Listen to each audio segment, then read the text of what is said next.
Hello YouTube, I hope everybody's doing great. Today I want to show you yet another use for my Mac Scroll currently on Indiegogo. Sorry Adam. About my Mac Scroll currently on Indiegogo and not going anywhere. So I did buy myself a SDR radio dongle. This is version 3. I did take it out. It's currently plugged in into my USB hub with a 1090 megahertz antenna because I'm interested in seeing planes fly over my head, because I am actually in a corridor and sometimes I see 5 planes at the same time next to each other. So anyway, that's what I bought for my U console, and I took it out of the aluminum enclosure. Maybe I can use this for something else. And I'm going to build this into my U console. So, and I did use some software for the radio. Unfortunately, since I have a 1090 megahertz antenna, I cannot really receive anything other than that useful radio to listen to.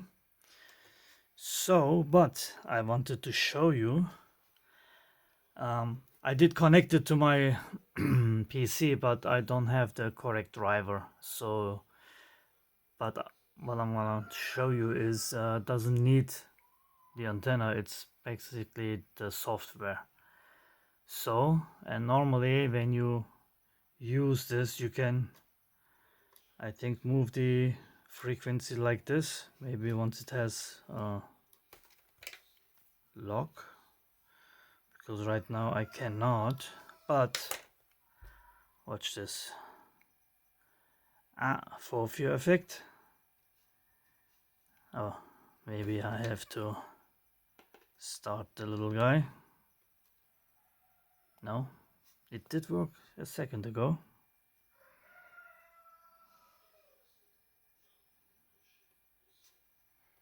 Did the program freeze? No. I swear it did work.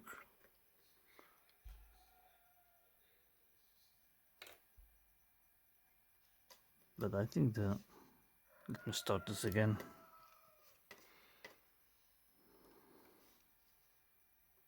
I don't know if it did create a desktop.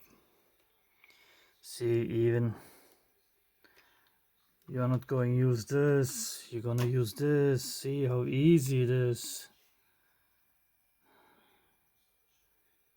And where is the program? Sorry about this.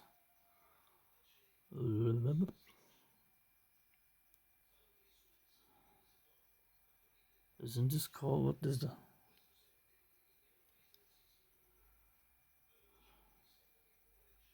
why can I not find this?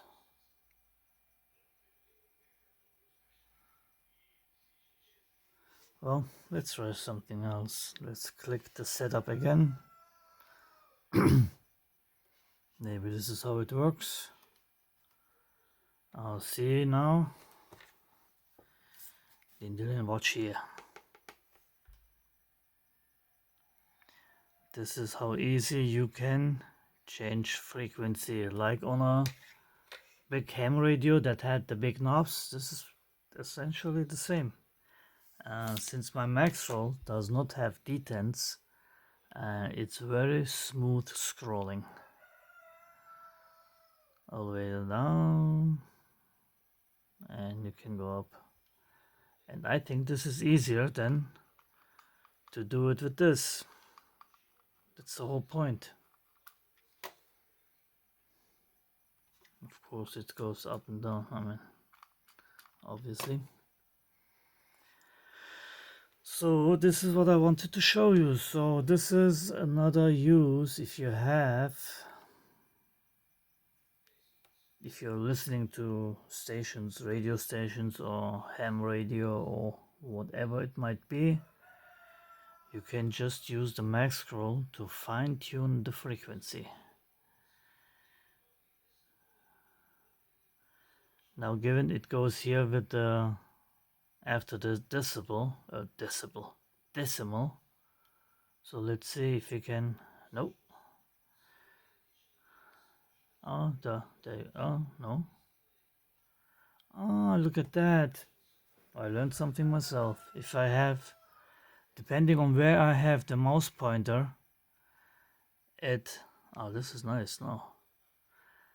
It scrolls that digit and the digits in front of it, of course. So if you want to scroll this digit to 4 or to 8, this to 6, and then move up or down. Oh, marine. That's nice that it yeah, that's you gotta extend it so your hands won't show. It's nice that it shows the what frequency it is. Marine. And if I go there, it leaves the other 3 untouched. Military air. Ooh.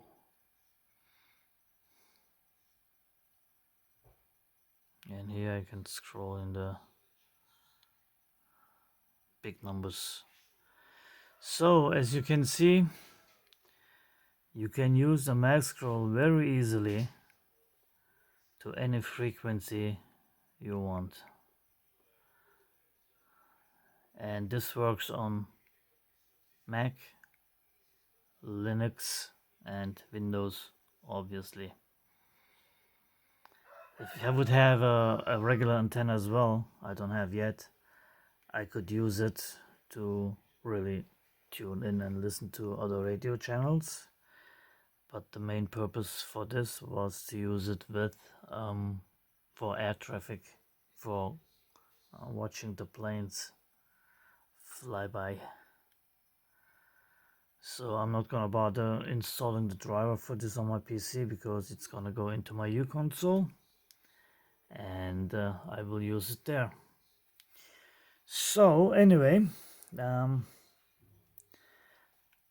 I should rename this from mag scroll to something like 1001 functions, magnetic scroller or something like that, because obviously you can use it for so many things.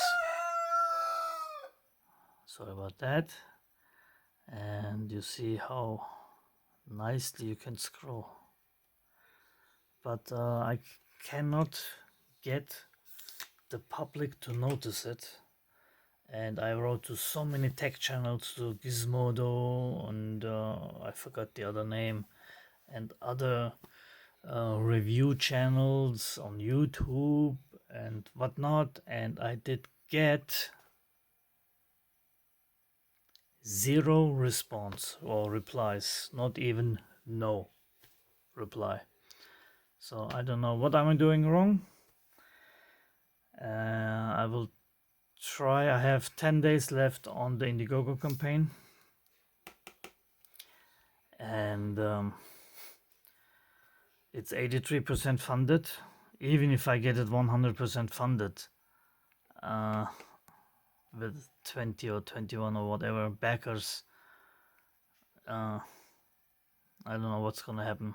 I expected this to go past what I did on Kickstarter. Here I had 147 backers pledging over 8,600 euro, and I thought, oh well, after this it should get even bigger, or at least the same, but it didn't. So I cannot just have the Fab House make me 20 PCBs. That's gonna cost way more. On this campaign I had 200 made, which you might know, the more you have, the lower the cost is. and I cannot order 20 knobs and 20 PCBs and whatnot, and I cannot order more because I don't have the money. If I would have the money, I would not even bother with neither Kickstarter nor Indiegogo and open just my web shop and sell it through there. At least through my web shop, I would not get hundreds of spam and scam emails that I got from Indiegogo, and it's not even funny. It's really here, 62 people following. That's 61 people that try to scam you and try to sell you email list and email newsletters and this and that. And on every email I get, I just take the email address and search for it, and the first thing that pops up is scam alert. And some of them have really nice websites, I admit that, and they have like a Becca crust. I got a email from Billy Becca crust. I mean, the name sounds suspicious, but anyway, I did contact him, and on his website there's a starter kit for $99, and then $199, and then $395, and he wrote me back on the email and tried to sell me a pack for $595. And I contacted, and then I didn't hear from him back. I said I want a starter pack. I didn't even get a reply. So here, Billy Becca crust. Becca crust. So I wrote him, and I will show you here. I'm not hiding nothing. And you can pause the video if I'm going too fast. And here are the packages. Here he doesn't mention the $595. And here there's a money back guarantee if it doesn't make the $99 back. And somewhere here he says there is no warranty. I don't know where it was, or maybe it was on the email. Yeah, but he wants me to put his name on my Kickstarter page. Why would I do that? Why would I give you more exposure? I even shouldn't give you exposure with this, but it's a scam. Yeah. And then I wrote on another way through a message or something on his website, and then I got the reply that he's already in contact with me through WhatsApp. And but you can see the days. May 27th, that's the first I wrote, and then he wrote back May 26th, I think, yes, May 28th. And then Sunday, I did not get a message. I wrote him. So, yes, that's what I'm dealing with. And then I get these emails and, oh, I'm interested in your project. And what was the hardest part doing it and this and that. I don't have time to write to 100 people and tell them my life story. You can read it on the campaign page, where I come from, what I do. I'm not... Why should I tell you that again? And this Google Konstantin. So about that. Where was I? I mean, those how all those emails and communications go towards. Oh, I know a guy and he helped me, and should I let you get in contact with him? And it's always the same sentences, the same Spruch, we say in Germany, the same tactic and whatnot, and then also this one, I'm in the US, how can I order it? Duh. You can order it by pledging for it. As simple as that. I mean, or do you ship to the US? I said I ship worldwide. Yeah, submit a pledge. That's where you go. All those people that supposedly don't know. Because it's all the scam. I thought Kickstarter was bad. Indiegogo is worse. And I will never run a campaign on Indiegogo again. Never. Even if I finish this campaign, for that matter. Because as I said, if I get just 20 backers, I'm not gonna be able to do this. I expected like that. Oops, yeah. But anyway, so sorry for the rant. Probably nobody is listening to me still except Adam. I'm sorry, Adam. And thank you, Adam, for all your support. And oh, by the way, on this campaign, I had like 5 or 6 people pledging for it again from people that I know and that pledged on Kickstarter, and to help me out, they pledged here again. So I got like 12, 13 people. Indiegogo brought me 12 or 13 people. It's just, I don't know. I don't know whose ass you have to fucking kiss to, excuse my language, but I'm getting pissed. So I don't know what else to do. And this will probably flop, the Indiegogo, and I will contact all the backers that pledged here, and I will run a second Kickstarter campaign on second max scroll campaign on Kickstarter, and hopefully get more people to pledge for it. So otherwise I'm wasting my time. I'm showing you so many different functions, so many different ways to use it. CNC, radiology, scrolling, zooming, video editing, all for nothing. Anyway, sorry for the rant. If you're interested, link in the description and as a first comment, check it out. Thank you. Take care, everybody.